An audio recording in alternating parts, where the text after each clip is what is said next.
it being Love Month, I thought today it might be fun if we looked at some rules of Irish dating or courtship. A reminder that it is a list, it is generalised, I am not speaking about every person or everything, that's what makes it a list. We do a lot of weird things surrounding courtship in Ireland, and they're not all the old-fashioned stuff you might have heard of before. In 2019, there are a new set of dating rules, and I'm about to tell you all about them now. Before I do get into the list, do me a favour and subscribe, and maybe thumbs up the video, and maybe even share it with somebody who you think maybe you could make a love connection with, or just share it on your wall and see if they respond, or maybe just tell Ken, who works in your office, about the video, and maybe Ken actually will turn out not to be such a bad guy after all, and maybe I'll have helped you come together, meet each other on a date. Shut up. Okay, on with the list. Why am I so bad at plugging? Coming in at number 10. Be prepared to play a long game. I have seen courtships in Ireland last like a year, and it's not uncommon. It can last anything from a week to a year, because Irish people like to beat around the bush. We sure do. Listen, the first thing you have to understand about being an Irish person and trying to date is that you don't want to come off like you fancy the person or that you're putting yourself out on a limb at all. It is utterly important that you save face in Ireland, and if this means holding off on actually making a move for up to a year, then so be it. Be prepared for a lot of nothing texts and frustrated nights out that end in nothingness. And this will go on until one of you, could be the guy, could be the girl, Ireland is a very equal opportunity place for that kind of thing, one of you is going to have to eventually bite the bullet, or not. Or you're going to end up in the friend zone. And that's a legitimate place to end up. I've seen a lot of people who could have been very good together end up in each other's friend zones. There's no escaping from the friend zone, you're stuck. In Ireland, courtship is a game of chicken endurance, and let's see who lasts the longest. And here's the strange thing, we like it. We like the thrill of the chase, we just do. We like the toing and froing and the dance around the fact of the will they, won't they whole thing. We just like it. And we don't like to put ourselves out there. Which leads me to point number 9. Irish people are not direct when it comes to romance. We hear about the mysterious asking somebody you don't know for coffee in America, and that's just so incredibly alien to us. In Ireland, you're more likely to have your mate go up to somebody and size them up and see if they're single and looking and all that stuff than you are to even talk to them in the first place. There is a very adult equivalent of "will you meet my mate?" which goes on in bars and nightclubs across Ireland. See, here's the thing, being direct in Ireland about romance implies that you are desperate, and we don't like to look desperate. We like to look like we've a ton of other stuff going on in our lives and bunches and of options. That's not a word. But most people would rather lose out on a potentially great match than put themselves out there. That's just the way we are. So we will dance around the subject before we will ever ask you out on a date. Which leads me to another important point. Don't ever call it a date. Irish people never go on dates under any circumstances. Never, ever, ever, Ever. never, never, ever, ever, never.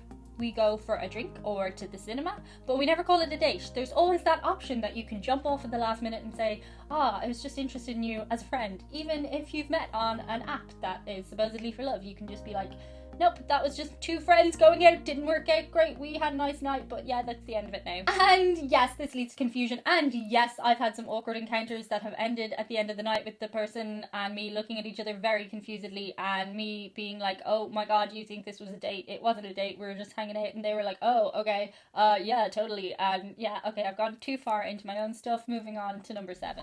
Pretty much everybody in Ireland uses Tinder, almost exclusively. Yes, there are other dating apps out there, yes, I've tried them, but we always go back to Tinder, and that is because it is minimum effort to be on Tinder. You just have a Facebook profile and you click into it and there you are, you're on Tinder. And this leads back to the whole Irish people like to look like they're not making a whole lot of effort thing. Because even on an app like Tinder, where the direct implication is that you're there to get a date, by the way, Tinder is not exclusively a hookup thing in Ireland, it's considered a legitimate dating site. Even on that platform, be prepared to get stuck in a texting, messaging loop for a good couple of weeks / months. Because Irish people will just dance around the subject of going out one-on-one for as long as is humanly possible. It is so boring messaging people. I can't explain. Oh, hi little piece of floof. But yes, Tinder is the only acceptable dating site out there, and it's crap. Next up, Irish people almost exclusively go Dutch on dates. I'll cover this a little bit more when I do a guy and a girl list on this channel coming up soon, but Irish people tend to almost always split the bill. They'll come out of a date having spent an equal amount of cash. Well, that's not exactly true now, is it? Any girls know that most of us will try and do a little prep work before the date, get our hair did, get our makeup done, maybe our nails, maybe buy a new outfit. Not all girls, but some girls. Whereas a guy at a push will go to the barbers, and we know those are not equal amounts of money that cost on hair. What sentence are good, Diane? The next thing I saw somebody suggesting be done on the dating video I did a while back with Dara was that the guy bring a gift. Don't bring a gift. That is absolutely terrifying for the other person and puts you in an awkward situation and you're immediately off on a strange foot. I understand how that is a really kind, polite thing to do, but again, it's too confrontational for Irish people. We like to keep things casual and chill. Now, maybe if it's your second or third date and you mentioned, I don't know, liking a particular type of honey or something and you bring it along to your second or third or fourth date, cool. But no, don't bring roses or anything. That's just, oh my god, you brought me roses and I need to carry these. Oh Jesus, everybody knows we're on a date. I'm actually panic-filled thinking about it. Moving on next to slagging. Slagging is gently taking the piss out of another person. And this is a very, very important part of Irish courtship. And look guys, if you're not Irish and you try to do this, I can almost guarantee that you're not going to do it right. And you're better off just sticking to your American or English or Australian charm. Don't try and get into the slagging because it is a careful balancing act. You're gently teasing the other person and it's not an exact science. You really need to read the other person. You're basically a tiny bit of a psychologist in this situation, but it puts Irish people on the right foot and makes us feel good about ourselves, which is ironic because they're putting you down. Now, I have noticed in such a courtship that the balance tends to tip the scale in favor of the woman, or not in favor, I don't know, whatever way you want to put it.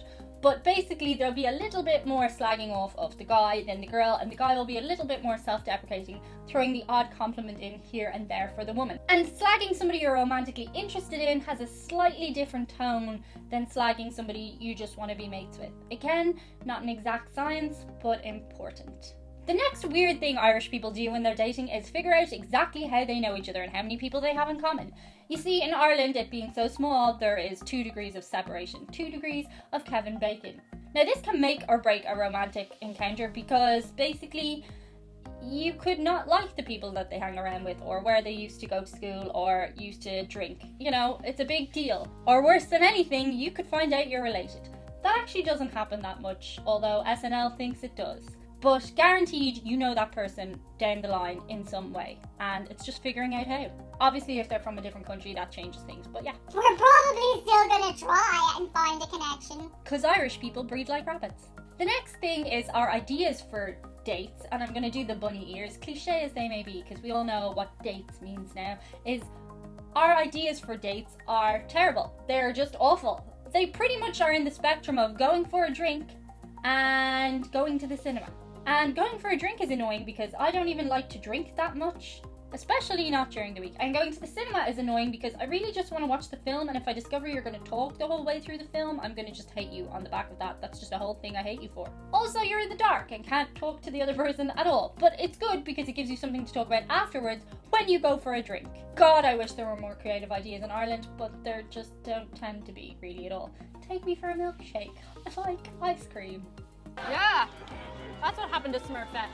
And the number 1 rule of courtship in Ireland is romance is awkward and fumbly and adorable. Awkward is how we do romantic, and it's a very deliberate balancing act that is done, and it is that, it's an act. Part of the charm of Irish people is that we're kind of just messy about the whole thing and indirect, and that's what we like about it. It may be refreshing for somebody from another country to come in and try a different approach, but Irish people's charm is something quite special. I think you will agree. We're terrible at dating and we like it that way.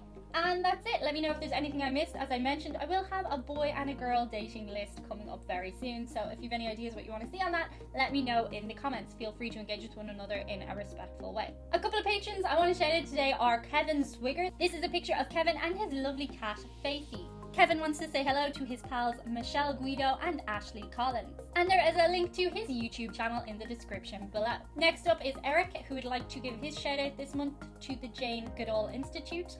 The information for that is below, and you can read a lot more about that on their website. Thank you, Eric. And that's it for me. Have a great whatever you're doing, and bye. And here's the strange thing. We like it. We like the thrill. And this leads back to the whole Irish people. Are you going on a date for Valentine's Day? Happy Valentine's Day! It's not for ages, Chewie. You look way too desperate. He's learned nothing.